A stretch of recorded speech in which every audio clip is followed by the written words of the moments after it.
Hey everybody, welcome to another video, and in this one we have more information on Assassin's Creed Origins coming from Center Strain 01, which has been rounded up by Access the Animus. So I'll leave a link to both Center Strain 01 and Access the Animus in the description. Before we begin, I want to say that the gameplay in the background is by UB Central, so I'll leave a link to his channel in the description as well. So to start off with, once the player has attacked a stronghold and obtained its loot, if they return to the stronghold later, there may be new guards in there, but the loot will not reappear. So if you are looking to farm for good gear, I don't think Assassin's Creed Origins is really going to be the game for you, is what it's trying to say.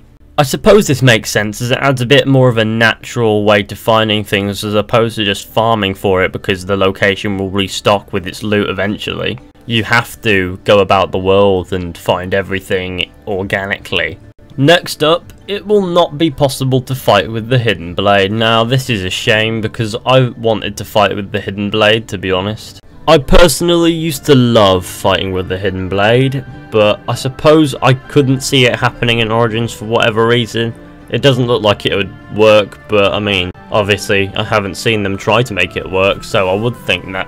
But I'm not too fussed at this, and to be fair, it's nothing too major. Next up, if the player needs a specific item for crafting, they can pin it and it will be shown on the screen while roaming the game's world. The game will also show on the map the areas where such an item can be found, but the player will actually have to go to those areas to actually pinpoint its location. So if you need a specific item to craft something, then all you have to do is pin the item, and then it will show you on the map the areas where you can find said item, and then you have to go to those areas and locate the item. So it's not too easy, but it's not too difficult, if you know what I mean.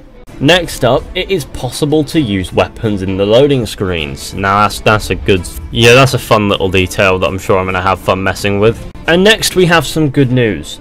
There will not be any optional objectives in the missions anymore, which is great. I personally think that the optional objectives were somewhat restrictive because if you wanted to get the game 100%, you had to do it exactly how the game developers in the game want you to do it, which is a bit, you know, I want to play the game my way, so without optional objectives, there's nothing telling you to do things a specific way. There's going to be a category of enemies called the Phylates or the Philates or however you pronounce that, which are going to be tough to defeat and will grant quality loot to the player. So they'll be tough to fight and defeat, but they'll have worth it loot, if you know what I mean. Next up, there will be roaming vendors in the game, sort of like how in previous games there were vendors that moved about. I think it was Assassin's Creed 3 that had the peddlers and things, so that's the sort of thing that it means, like people will go about and sell stuff. Moving on, there is not going to be a house villa that the player will recognise as their home, but there is an area where people know Bayek that Bayek considers his home.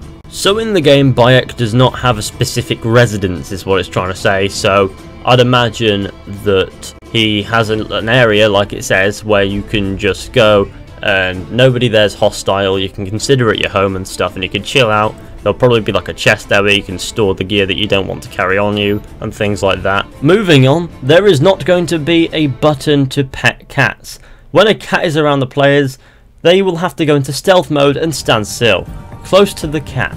Eventually Bayek will start petting the cat. After that, the cat will follow Bayek everywhere he goes. I'd imagine there'd be a cooldown on that following Bayek around everywhere, or they'd just simply lose Bayek at some point, because can you imagine by the end of the game you'll have like a legion of cats following you, and I think they're going to want to avoid that. Moving on, it will apparently be possible to vault over obstacles while running, sort of like how you can in Assassin's Creed 3, 4 and etc. You can just run up to things and vault over them and not hop on top of them and hop off. It was kind of convenient really, so yes, I hope that that's in the game. And this basically says that it is, so I'll believe it. And finally, there will be moving carts where Bayek will be able to hide. That's good. I think there were moving haystacks in only Assassin's Creed 3, and I don't know if they were in Rogue, but they were in 3, and they were quite convenient to be fair. But there you have it everybody, thank you all for watching, I hope you enjoyed. Be sure to go ahead, leave a like, subscribe, share, comment, let me know what you think about all this in the comments section, as that's what it's there for, and I will see you all very soon with another video at some point.